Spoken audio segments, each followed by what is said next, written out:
ये कुंभ 12 साल में एक बार क्यों आता है? बताओ जरा, ये भैया बताएंगे। बताओ, ये कुंभ 12 साल में ही क्यों आता है एक बार? नहीं पढ़ा? नहीं, बहुत गलत बात है। आप अपने धर्म के बारे में कुछ रिसर्च नहीं करते, जानते नहीं हैं। ये भैया चश्मा वाले जा रहे हो, पहले बताओ ये कुंभ 12 साल में क्यों आता है एक बार? नहीं बताओगे? हैं? धर्म को बढ़ाने के लिए। साइंटिफिक रीजन क्या है? वैज्ञानिक कारण नहीं। देखो, ये बहुत गलत बात है, युवाओं को ये पता नहीं है। सुनो, 12 साल में कुंभ क्यों आता है? कौन बताएगा? वैज्ञानिक कारण बताओ भैया, बताओ। हाँ, साइंस के अकॉर्डिंग, साइंस के आधार पर बृहस्पति जो ग्रह है वह एक परिक्रमा कितने वर्ष में पूरी करता है? उठा लो गूगल, पूछ लो।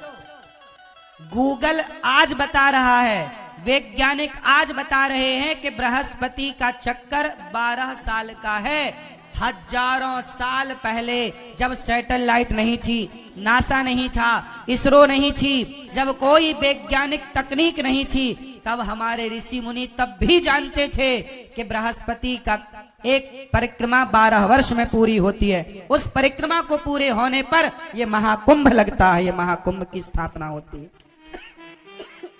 इतना बड़ा विज्ञान कहां हो सकता है? ये हमारे सनातन धर्म का विज्ञान। देखिए, जिन ऋषियों को, साधु संतों को तुम अनपढ़ कहते रहे, हंसते रहे, उन्हीं साधु संतों ने बिना माइक्रोस्कोप के उन्होंने देख लिया कि पृथ्वी का चक्कर किस तरह से, बृहस्पति का चक्कर पूरा हो रहा है एक वर्ष में। हाँ या ना? और एक चक्कर पूरा होने पर एक महाकुंभ। हाँ या ना? कितना बड़ा वैज्ञानिक कारण है ना साहब? देख लो, हम लोग जब नासा नहीं था, दुनिया का कोई वैज्ञानिक एजेंसी नहीं थी, तब हम लोग जानते थे कि चक्कर कितने मिनट पर पड़ेगा। आज के 100 साल पहले, 200 साल पहले क्या कोई जानता था? 1950 के बाद तो लगभग 1930-38 में जाकर नासा का गठन हुआ। नासा 1930 और 38 की बात है। पहली सैटेलाइट 1950 में छोड़ी गई। उसके पहले कौन सी सैटेलाइट थी बताओ? ये बहुत पुराना नहीं है, 80 साल पहले, 80 साल पूरा ऑल ओवर 80 वर्ष निकाल लो आप। 80 साल पहले कोई वैज्ञानिक तकनीक किसी तरह की नहीं थी जो आज सैटेलाइट की यदि मैं बात करूं तो। ठीक है, इंजन का आविष्कार तो हो चुका था। 1903 में विमान बन चुका था, राइट ब्रदर्स ने बनाया, पर उसके पहले दलपति जी ने बना दिया था। अब मैं आपको ले चलूं एक बात पर। अब बताओ, 500 साल पहले हमारे ऋषि मुनि जानते थे कि सूर्य ग्रहण कब पड़ेगा, किस तारीख पर पड़ेगा, कितने बजकर कितने मिनट पर। बताओ, सूर्य की गति यहां बैठ के निकालना ग्रहण की, यह कोई सामान्य बात है? बोलो, सामान्य बात है? लेकिन आज का 500 साल पुराना पंचांग उठा लेना। क्यों, हमारे भैया कुल पुरोहित आए यहां वाले? अरे कहां है? देखो, ये प्रयागराज में ना पूरे भारत के लोगों के कुल पुरोहित रहते हैं, जिन्हें पंडा कहते हैं। जब मैं यहां आया ना, तो हमारे यहां पर हमारी भी बही खाता मिल गई। हमारे पूर्वज आए होंगे प्रयाग, तो उन्होंने मेरा, सोचिए कितनी अच्छी परंपरा हमारे देश की। मैं तो कहता हूं आज जितने लोगों ने धर्मांतरण कर लिया वो आए और प्रयागराज के पंडों से पूछें, वो सबकी पत्रिका बता देंगे कि तुम्हारे पूर्वज कौन थे। भारत के हर गांव की पत्रिका यहां पड़ी मिलेगी आपको। हाँ या ना? यहां के पंडे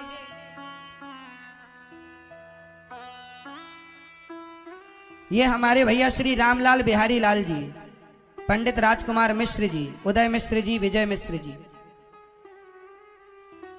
आप ही हैं? ये हमारे प्रयागराज में जब हमारे पूर्वज कभी आए होंगे नहाने, या हमारे पूर्वजों का जब कभी मृत्यु हुई होगी तो उनकी राख आग विसर्जन करने आए होंगे, तो इन्होंने, इनके पिताजी ने हमारा बायोडाटा यहाँ डायरी में लिखा, और वो सब लिखा हुआ ये लेकर के आए हैं मुझे दिखाने के लिए। देखो, ये परंपरा भारतीय परंपरा है। अब आजकल लोग पंडों को देख करके मजाक उड़ा रहे, तुम तो पंडा हो। अरे इन पंडों के पास ही आज पूरे भारत के एक एक गांव का वर्णन मिलता है, उल्लेख मिलता है। हर गांव की कुंडली के तुम्हारे बाप दादे, तुम भूल गए अपना गोत्र, तुम भूल गए अपना नाम, तो गया के पंडों के पास आपके पूर्वज कभी आए होंगे तो इनके पास आज भी तुम्हारा गोत्र, तुम्हारा नाम सुरक्षित है। तो बताइए इनकी मेहनत है या नहीं? हमारा 50 साल, 100 साल, 150 साल, कितने वर्ष तक पुराना है इतिहास है आपके पास? हमारे परदादा के ऊपर तक का, ठीक है, हमारे परदादा के पूरा मतलब 100-200 साल पुराना भी इतिहास है। केवल हमारा नहीं, मतलब और जो सबका रखते होंगे तो 100-200 साल पुराना भी। इनके पास अभी 200 साल तक का डाटा है, पूरा संभाल के रखा है इन्होंने।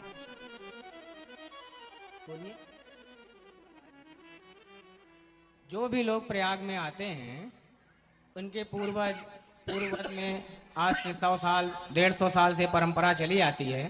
कुंभ मेले में स्नान करने के लिए, अस्थियों के विसर्जन के लिए, पिंडदान के लिए, तो वो अपने तीर्थ पुरोहित से ये कर्म कराते हैं और अपने परिवार का नाम, बच्चों का, भाइयों का, माता का, पिता का, सबका एक रिकॉर्ड शुरू से ही ऐसा परंपरा चली आ रही है, जो कि आपके जो भी तीर्थ पुरोहित होंगे क्षेत्र के, वो उनके पास वो रिकॉर्ड मिलेगा आपके। वाह, ये हमारे तीर्थ पुरोहित हैं। हमारा रिकॉर्ड जरा दर्शन करा दीजिए हमें। अब देखिए, ये तीर्थ पुरोहित हैं, कमेंट करते हैं अरे तुम तो पंडा हो, तुम्हारा तो यही काम है।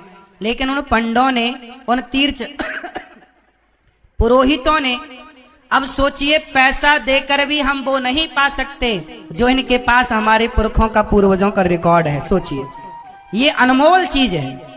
जबकि कंप्यूटर का जमाना नहीं था, फिर भी देखिए व्यवस्थाएं, हमारे गांव का नाम, हमारे पिता के पिता के पिता का नाम, पूरी वंशावली इनके पास।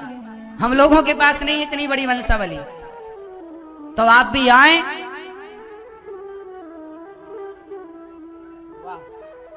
जबकि हमने इन्हें कुछ बताया नहीं। ये सब इसमें तारीख लिखते हैं, तिथि। ये देखिए, आप ही पढ़ के बताइए ये पूरा क्या लिखा है। हाँ, बात कर, माइक दीजिए, पूरा पढ़िए आपकी भाषा। एक है इसमें ब्राह्मण तिवारी धतुरहा जी, वासी रेउंजा जी, बबैया पास में है। पंडित राम नरेश जी जी पिताजी हैं। पिता का नाम उनके राम सेवक जी। वाह, सही है। राम सेवक के पिताजी का नाम राम गरीब जी। वाह। राम नरेश के भाई सुरेश प्रसाद जी। जी। लड़के उनके दीनदयाल, अनिल कुमार दास अनिरुद्धि है। और अनिल कुमार से फिर अनिरुद्धाचार्य हुआ, यहाँ लिख लीजिएगा अनिरुद्धाचार्य। भतीजा संजय, साथ में मामा द्वारका प्रसाद जी आए थे। जी जी, मुर्रई अच्छा, वाले। ये हमारे मुर्रई, हमारे पिताजी के मामा हैं, उनका नाम भी यहाँ है। और ये आपके दादा की अस्थियां आई थी, आज से 23 वर्ष पहले की बात है। हाँ, हमारे दादाजी के। जी जी जी। और उसके पहले आपके दादाजी राम सेवक आपकी दादी शांति बाई के लिए। वाह, देखिए हमारी दादी का नाम इन्हें पता है। सोचिए, मतलब देखिए, ये चीज पैसे से मिलेगी बाजार में? अरे साहब, इसलिए कहते हैं जब तक ब्राह्मणों के हाथ में शिक्षा थी ना, तुम्हारी हिस्ट्री थी पूरी की पूरी। ये देखो, ये है। सम्मान किया करो भारतीय परंपराओं का। ये भारतीय परंपरा है। ये पुरोहित है ना, कुल पुरोहित। तुम्हारे 100 रुपए दे देने से ना तुम गरीब ना हो जाओगे, ना ये अमीर हो जाएंगे। लेकिन सम्मान से दान पुण्य करना सीखो।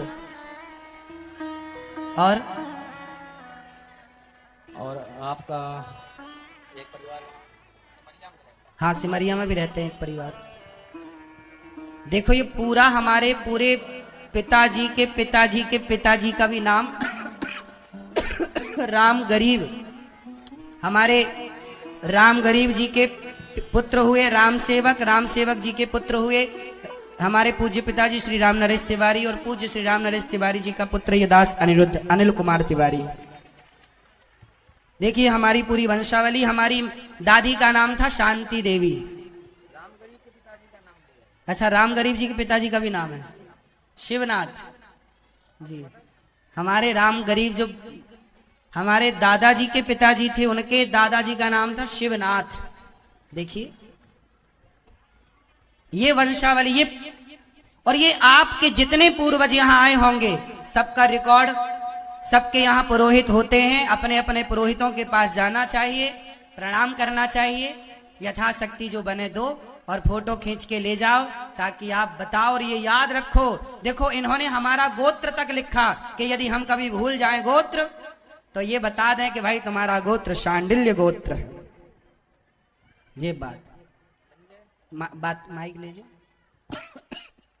संजय जी, उनके पिता सुरेश प्रसाद जी आपके चाचा जी हैं, बड़े पिताजी। बड़े पिताजी। और साथ में आपके पिता राम नरेश जी भी आए थे जी। ये आपके इनकी बड़ी माँ है कुंदन बाई, संजय की पत्नी का लेके आए थे। हाँ हाँ हाँ, अच्छा, 2013 की बात है अभी की। 2013 की जी। संजय तिवारी मतलब साइन भी लेते हैं। हाँ। वाह, भगवान आपको सुखी रखें, आप प्रसन्न रहें। ये लीजिए।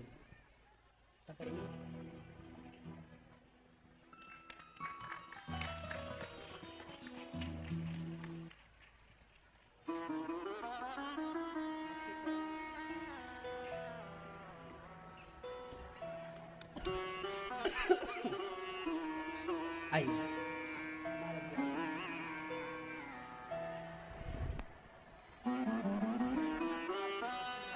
हाँ, ले आइएगा, वृंदावन आइएगा, बिल्कुल। बोलिए प्रयागराज की जय। मेरा केवल बस आपसे इतनी सी प्रार्थना है कि सनातन धर्म को मजाक नहीं, सीरियस लेना सीखो मेरे दोस्तों। यह एक परंपरा है।